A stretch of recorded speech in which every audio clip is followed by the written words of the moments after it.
बिस्मिल्लाहिर्रहमानिर्रहीम अस्सलाम वालेकुम। Welcome back to my channel. I hope आप सब खैरियत से होंगे और ईद अच्छे से आपने इंजॉय कर ली होगी। ईद के दिनों में तो हर घर में गोश्त के आइटम बनते हैं और गोश्त खा खा कर आप सब बोर हो गए होंगे, तो मैंने सोचा क्यों ना कोई दाल की रेसिपी आपके साथ शेयर करूँ। ये मेरी फेवरेट दाल है, यानी कि साबुत मसूर की दाल। तो आइए चलते हैं इसकी रेसिपी की तरफ। सबसे पहले मैंने यहाँ पे 1 कप दाल ली है साबुत मसूर की। इसको मैंने अच्छे से साफ़ कर लिया था। साफ़ करने के बाद मैंने इसको भिगो के पानी में रख दिया था। आप चाहें तो ओवरनाइट के लिए भी भिगो सकते हैं, या तो 2 से 3 घंटे के लिए बहुत है। दाल को यहाँ मैंने कुकर के अंदर डाल दिया है, साथ में मैंने 1 गिलास पानी भी ऐड किया है। इसके अलावा मैं यहाँ पे 1 मीडियम साइज़ का टमाटर डाल रही हूँ। तो अगर आप दाल को कुकर में नहीं गलाना चाहते तो नॉर्मल किसी भी हांडी में आप इसको बना सकते हैं। साथ ही मैं इसके अंदर ऐड करने लगी हूँ नमक हस्बे ज़ायका। आप अपने टेस्ट के मुताबिक नमक कम या ज़्यादा कर सकते हैं। साथ में मैं ऐड कर रही हूँ हल्दी, ये हाफ़ टी स्पून है। और साथ में मैं यहाँ पे ऐड करने लगी हूँ 1 टीस्पून ही सूखा धनिया का पाउडर। नेक्स्ट मैं इसके अंदर ऐड करने लगी हूँ 1 टीस्पून ज़ीरा पाउडर। और नेक्स्ट मैं इसके अंदर ऐड करने लगी हूँ 1 टीस्पून ही लाल मिर्च का पाउडर।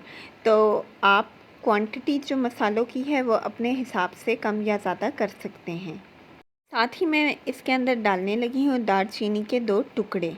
और अब इसका ढक्कन लगा के मैं इसको फ्लेम के ऊपर रख दूँगी और इसको तब तक गलाऊँगी जब तक हमारी दाल अच्छे से गल नहीं जाती। तो जब तक हमारी दाल गलती है हम अपने नेक्स्ट स्टेप पे चलते हैं। यहाँ पे हम दाल का तड़का तैयार करने लगे हैं और तड़का लगाने के लिए मैंने यहाँ पे हाफ़ कप ऑयल लिया है, जिसको मैं गर्म होने के लिए रख रही हूँ। जब ऑयल गर्म हो जाएगा तो मैंने इसके अंदर ऐड किया है 1 मीडियम साइज़ प्याज। प्याज को हम अच्छे से सौटे करेंगे। हमने इसको इतना सौटे करना है कि इसका कलर चेंज होना स्टार्ट हो जाए। तो यहाँ पे देखिए प्याज का कलर चेंज हो रहा है। हमने इसको थोड़ा सा स्लाइट गोल्डन कलर देना है। इसके अलावा यहाँ पे मैंने कड़ी पत्ते डाले हैं। कड़ी पत्ते से बहुत ही ज़्यादा अच्छा टेस्ट आएगा हमारी दाल के अंदर। साथ ही मैंने 1 टेबलस्पून अदरक लहसुन का पेस्ट डाला है। तो इन तीनों चीज़ों को अब मैं अच्छे से मिक्स करूँगी और इसको अच्छे से भूनूंगी ताकि जो अदरक लहसुन की खुशबू है वो आने लग जाए। आपने इसको ओवर कुक नहीं करना।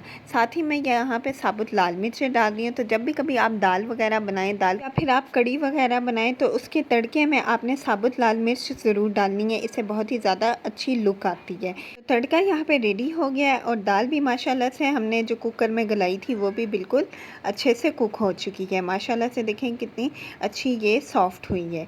तो अब हमने जो तड़का तैयार किया है वो इसके अंदर डालेंगे। तो बिस्मिल्लाहिर्रहमानिर्रहीम। ये देखें ये गया हमारा मज़ेदार सा तड़का।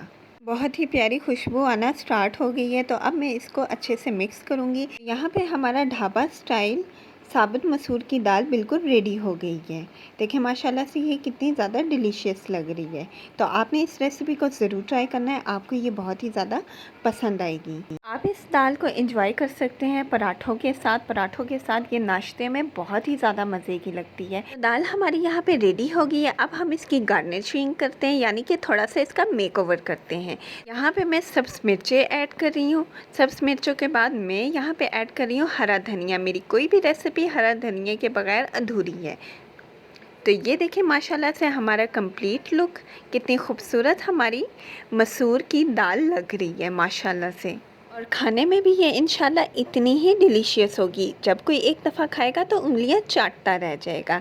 तो चावलों को मैंने यहाँ ऑलरेडी बॉईल करके प्लेट में डाल लिया है। अब मैं डालूँगी हमारी दाल। तो देखें माशाल्लाह से इसकी लुक चेक करें, ये कितनी ज़्यादा डिलीशियस लग रही है। तो ये कुछ टिप्स एंड ट्रिक्स हैं जिसको आप फॉलो करेंगे तो आपकी दाल बहुत ही ज़्यादा प्रोफेशनल बनेगी। तो यहाँ पे साथ में मैंने यहाँ सलाद बना लिया था। तो देखें माशाल्लाह से कितना ये डिलीशियस लग रहा है। और अब मैं यहाँ पे थोड़ा सा अचार रख रही हूँ। तो ये है फाइनल लुक हमारी मसूर की दाल चावलों के साथ। तो आपने इस रेसिपी को ज़रूर ट्राई करना है, आपको ये बहुत ही ज़्यादा पसंद आएगी। तो अगर आपको मेरी ये रेसिपी पसंद आई है तो प्लीज़ वीडियो को लाइक करें और शेयर करें और बेल आइकन को प्रेस करना बिल्कुल ना भूलें, ताकि आपको मेरी लेटेस्ट वीडियोस की नोटिफिकेशन सबसे पहले मिले। तो अगली वीडियो तक के लिए अपना ख्याल रखिएगा, मुझे दुआओं में याद रखिएगा। टेक केयर एंड अल्लाह हाफिज़।